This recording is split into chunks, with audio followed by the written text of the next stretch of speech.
This is Everything Ever, the story of us.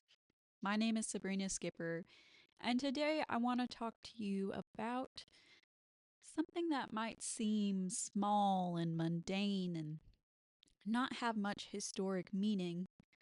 But as the name of this channel suggests, Everything Ever, I believe history is everything every human has ever done, ever. And I think there's a lot of interesting things we can learn with this topic. But before I get ahead of myself, let me just explain what we're talking about. We're going to be talking about a cookbook written in 1796 called American Cookery. It was written by a woman named Amelia Simmons. Now, there's a couple reasons I want to talk about this. I have a obsession with history in general, but specifically with what I like to call hidden voices. People, cultures, groups who, for one reason or another, their thoughts, their opinions, their actions, their lives were not recorded. Either they were considered insignificant or the existence of their life challenged something about the culture at the time.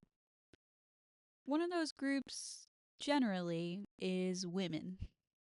Poorer women, orphaned women, women of color, gay women.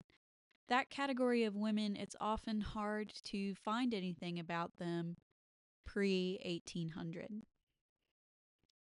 and even into the 1800s somewhat. Another reason is I love to cook. I find it to be a wonderful mix between technical skill and creativity. And I find it to be a great way to show people that I care about them. And I imagine that most people who have cooked before and have cooked in the past have felt a similar way. You can nourish someone's body and at the same time give them something that tastes and looks delicious. And I find that to be wonderful. So I wanted to know more about that history. And I wanted to look at the context of early America and how they understood cooking. If you take the time to read American Cookery, and I'll have the PDF for that linked in the description down below, it's a relatively short read. There will be things that stand out to you and can give us a clue into early American life.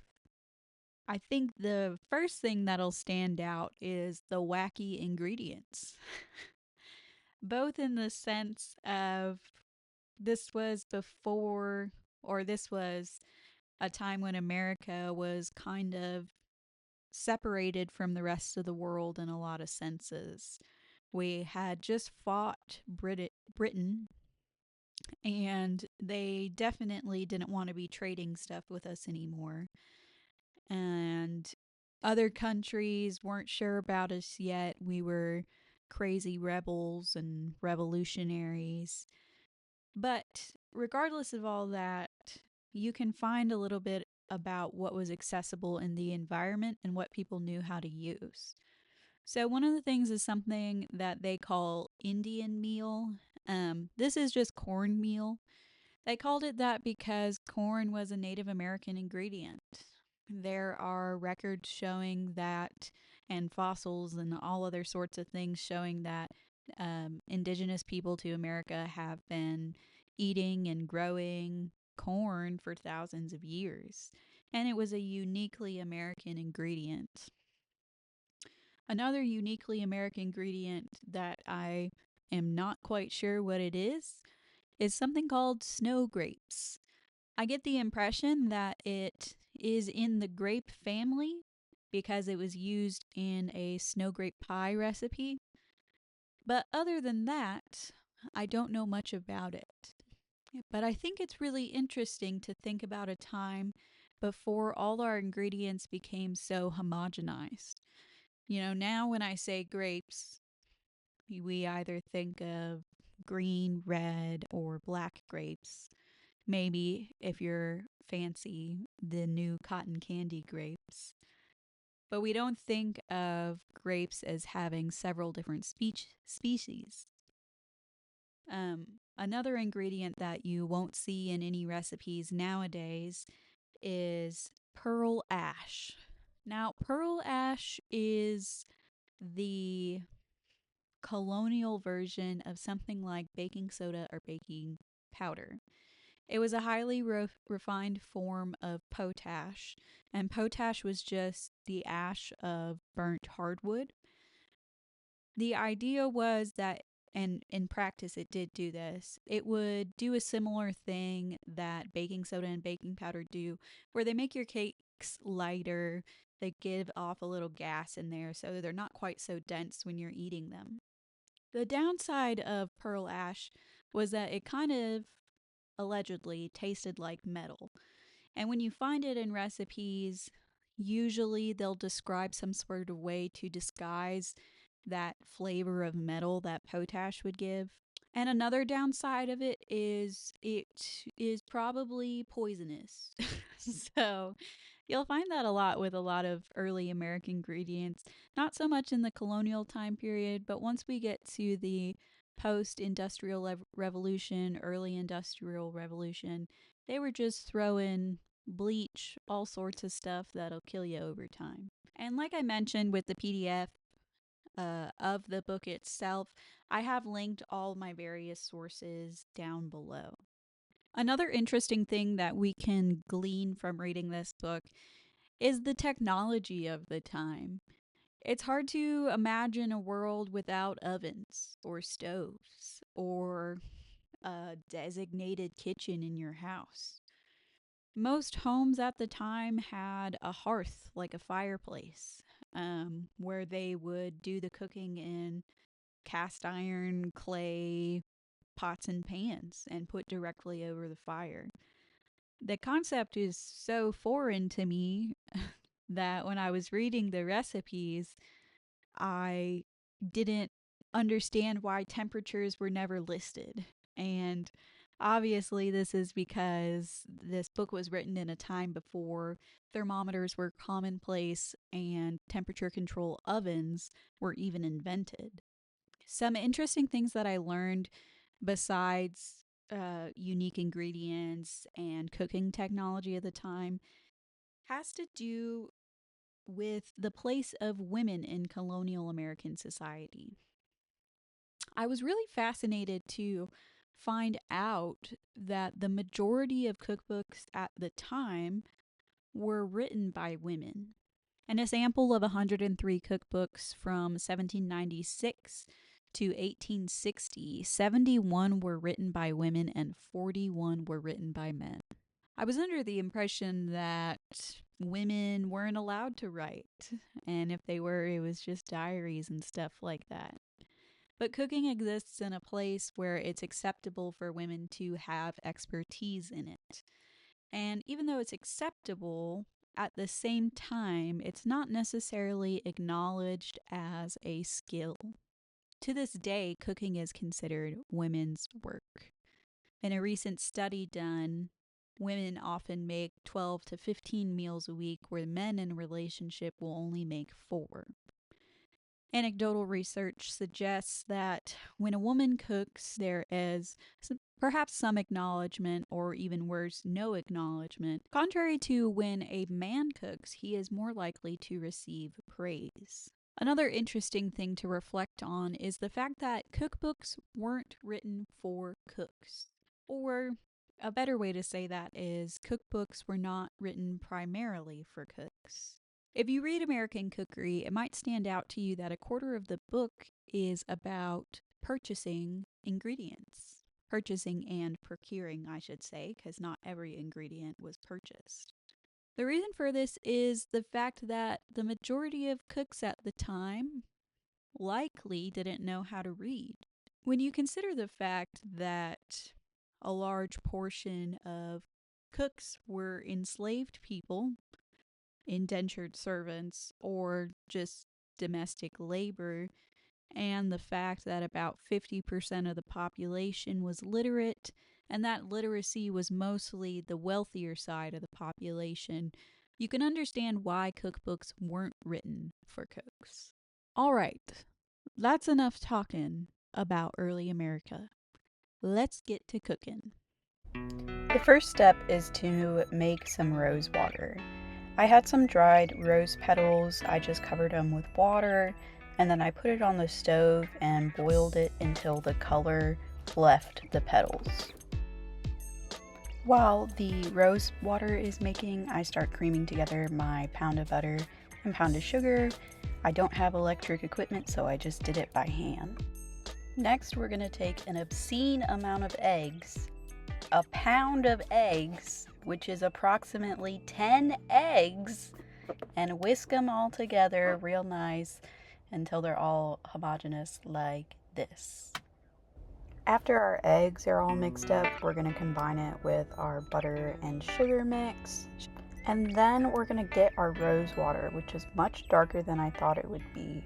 And we're going to take a 1/4 cup. Now, the original recipe calls for a gill, which isn't a measurement we use anymore, and it's about a 1/4 cup in modern equivalents.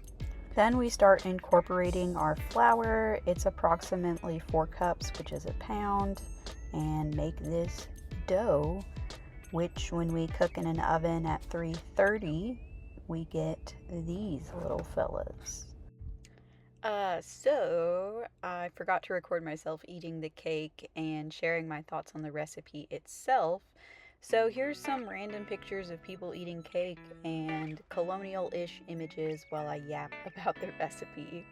I think the most important thing to talk about is taste. It definitely didn't taste bad. I mean, you can't mess up with a bunch of sugar and butter. The taste wasn't as layered and nuanced as we would expect from a modern recipe, but it was still pretty good. The other thing that was really different would be the texture. Most cakes that you have nowadays will have baking powder, baking soda, or a little bit of both, and that will make the cake much softer and lighter and airier. Other thing I wanted to touch on real quick was the time for the recipe. It ended up being about 25 minutes, not 15 like in the book, but that might be because I don't have a good understanding of what a slow oven is. I did the temperature. I started it at 325 for the first round of muffins, and then I went up to almost 350, like 345-ish. I found the sweet spot to be 335. And I made it as muffins so it would be easy to share with my class, but that definitely wouldn't be standard for colonial times. Now that the cooking's all done, I want to tell you a little bit about the author Amelia Simmons. Like most colonial women of the time, we don't know much about her. The fact of the matter is, if she hadn't written the first ever American cookbook, her name more than likely would have been lost to history. The few things we do know, or most historians agree, is that she lived in Albany, New York. She worked as a domestic laborer, and she was an orphan of some type. We know she was an orphan mostly because she declares herself one on the cover page of American Cookery. There's also this quote from the preface of the book. As this treatise is collected for the improvement of the refining generation of females in America, the lady of fashion and fortune will not be displeased if many hints are suggested for the more general and universal knowledge of those females in this country, who, by the loss of their parents or other unfortunate circumstances, are reduced to the necessity of going into families in the line of domestics, or taking refuge with their friends or relations, and doing these things which are really essential to the perfecting them as good wives and useful members of society. The orphan, though left to the care of virtuous guardians, will find it essentially necessary to have an opinion and determination of her own. Another quote by Amelia Simmons that I couldn't quite figure out how to get in this video, but I thought was hilarious, was her quote about garlic. She says, "Garlics, though used by the French, are better adopted to the uses of medicine than cookery." I can't tell you how shocked I was when I read that. Every savory recipe, or almost every savory recipe nowadays, has some form of garlic in it. Amelia Simmons was able to use her status as a woman and an orphan to create some measure of success for herself. Why do you think she was able to do that? Can you think of other examples from history where people have been able to do the same thing? Personally, I think she was able to do that for a few reasons. What she was trying to achieve fit within the acceptable bounds of what a woman can do. I also know that there were a lot of orphans at the time. Disease was rampant. There was just a war.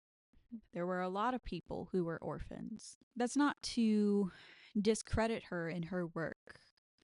Clearly, she understood the nuance of cooking, and as you can see when you read her book, she understood language and how to form sentence and write compellingly. I'm really interested to see what you have to say. Please feel free to leave it in the comments down below.